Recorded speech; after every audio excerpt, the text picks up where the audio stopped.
অমর একুশে বইমেলা শিক্ষা ও সংস্কৃতি বিকাশের সূতিকাগার হয়ে উঠবে বলে প্রত্যাশা জানিয়েছেন প্রধানমন্ত্রী তারেক রহমান।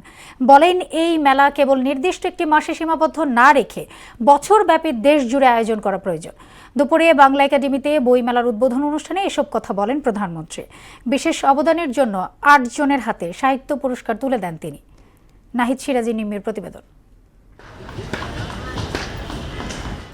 জাতীয় নির্বাচনের কারণে ভাষার মাস ফেব্রুয়ারির প্রথম দিন শুরু করা যায়নি একুশে বইমেলা। রমজানের কারণেও বইমেলা ঘিরে ছিল অনিশ্চয়তা। তবে সব শঙ্কা কাটিয়ে অবশেষে শুরু হলো একুশে গ্রন্থমেলা। বাংলা একাডেমি প্রাঙ্গণে বসে এর উদ্বোধনী আয়োজন, যেখানে প্রধান অতিথি ছিলেন প্রধানমন্ত্রী তারেক রহমান।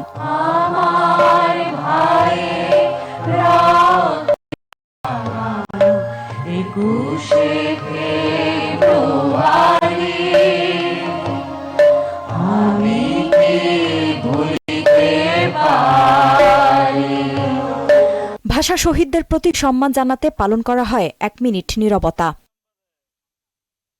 সাহিত্যে গুরুত্বপূর্ণ অবদান রাখায় 7 ক্যাটাগরিতে 8 জনকে বাংলা একাডেমি সাহিত্য পুরস্কার তুলে দেন প্রধানমন্ত্রী তারেক রহমান। অবদানের স্বীকৃতি স্বরূপ বক্তব্যে তিনি বলেন, কেবল একটি মাস নয়, সারা বছরই দেশ জুড়ে বইমেলা আয়োজন করা উচিত। এক্ষেত্রে সরকারের পক্ষ থেকে আয়োজকদের সহযোগিতার আশ্বাস দেন প্রধানমন্ত্রী। সময়ের পরিপ্রেক্ষিতে আগামী বছরগুলোতে অমর একুশে বইমেলা অমর একুশে আন্তর্জাতিক বইমেলা হিসেবে আয়োজন করার সুযোগ রয়েছে কিনা সেটি আমি আপনাদের সকলকে ভেবে দেখার অনুরোধ জানাবো।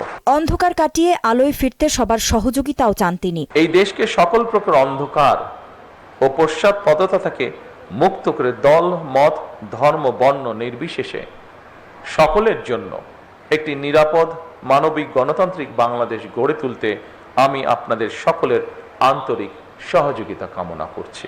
বাংলাকে জাতিসংঘের অফিসিয়াল ভাষায় স্বীকৃতি আদায়ে কাজ করা প্রয়োজন বলে উল্লেখ করেন তারেক রহমান। বাংলা ভাষাকে জাতিসংঘের অফিসিয়াল ভাষা হিসেবে স্বীকৃত আদায়ের জন্য আমাদের মনে হয় কাজ শুরু করা প্রয়োজন। পরে মেলার বিভিন্ন স্টল পরিদর্শন করেন সরকার প্রধান। এবার মেলায় অংশ নিচ্ছে 549 প্রকাশনা প্রতিষ্ঠান। চলবে 15 মার্চ পর্যন্ত। নাহিদ সিরাজি নিম্মি, মোহনা সংবাদ, ঢাকা।